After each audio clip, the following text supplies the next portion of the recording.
Like smoking.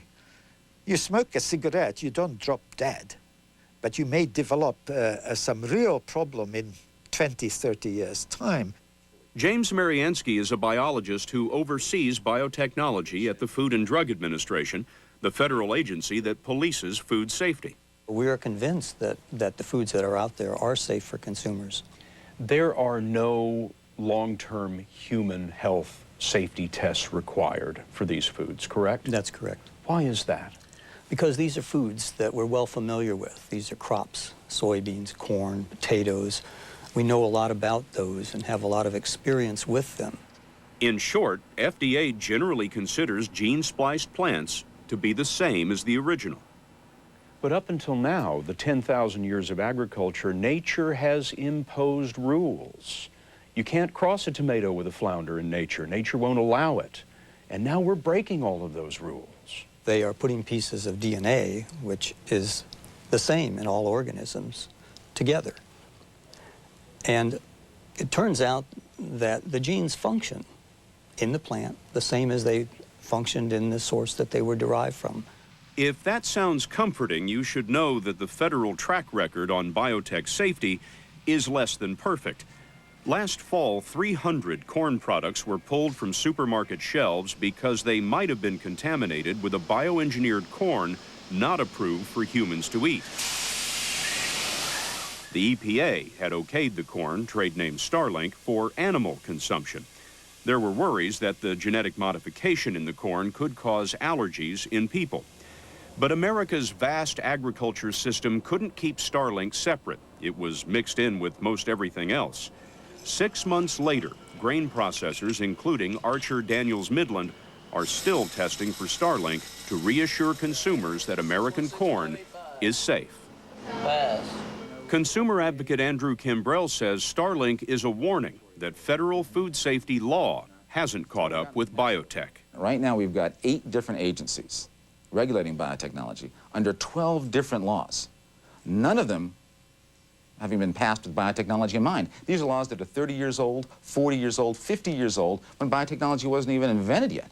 It's a tremendous regulatory tangle, and it's really not in the best interest of the consumer, and not even of the industry, I think. Kimbrell says what is in the interest of the consumer is mandatory labeling of bioengineered products, just like that required in many European countries. You know, I think a lot of people watching this interview would ask themselves, if they're not putting labels on these products, they must be hiding something. What is it that they don't want me to know? Labeling is a very difficult issue. And under the current law, we don't have authority that's broad to require labeling simply because consumers would like to have the information. There may be no plans to label, but there will be more genetically engineered food in your future. This robot in Monsanto's lab is testing candidates for genetic modification. The interesting thing is, it tests 500 a day. In a few years, perhaps dozens of genes could be spliced into a plant to add vitamins, make healthier oils, and increase the harvest, according to Monsanto's Hugh Grant. The world that our children will live in is going to be a very different world to the world that we live in today. The population will probably double, and most people agree on that. The change that will occur, or the big question that emerges, is how do you feed twice as many people? Just because we can doesn't mean we should. It's true. Where are the limits for you? Well, I have to say that some of the limits for me are driven by what I believe is acceptable as well as by what is good.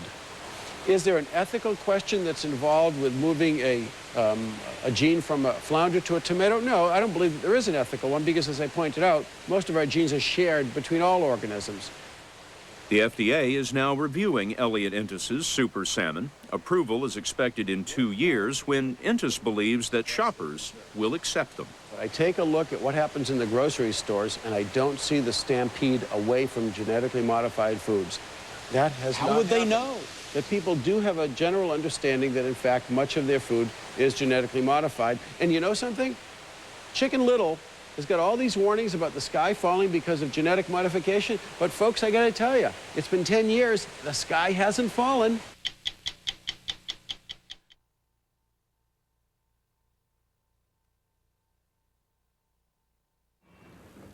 At the University of New Mexico, political scientist Hank Jenkins Smith has embarked on a major opinion survey about genetically modified organisms.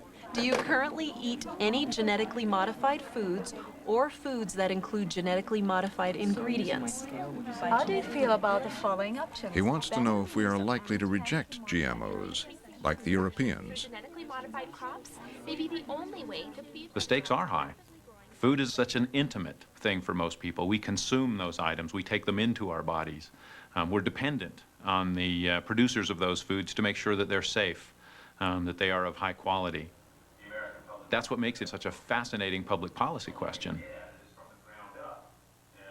In designing surveys, researchers use focus groups to get an idea of what snippets people have picked up about a controversy. Have any of you eaten genetically modified foods to the best of your knowledge? Not knowingly. Only roughly 20% of the people we talk to would say yes, that they do eat genetically modified organisms. A fair number simply say they don't know, and then the majority say no, they don't. Any of you ever consume any of that? Yes. We're getting close to home here? Yeah. This is soy oil. His health. Soybean oil. Cheese. The research is clear. Most Americans have no idea they've been eating GM foods for over 5 years. And when they find out, they get upset.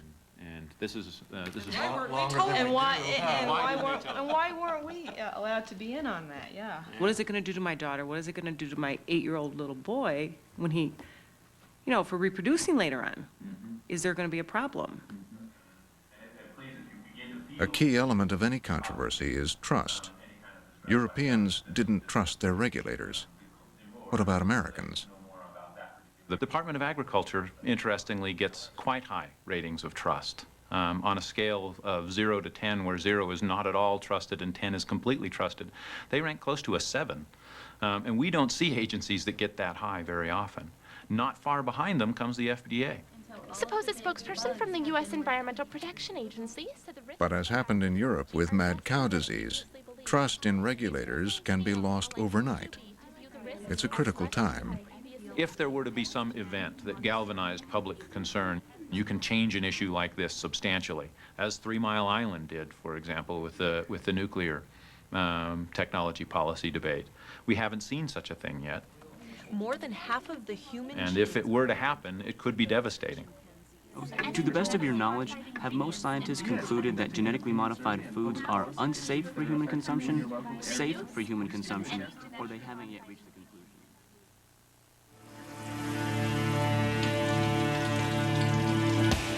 Unraveling the truth about GM foods means confronting some difficult questions. Are scientists tampering with nature? Will genetically modified organisms damage the environment? Does the world really need GMOs? But first, a more fundamental question. How do we know they're safe to eat?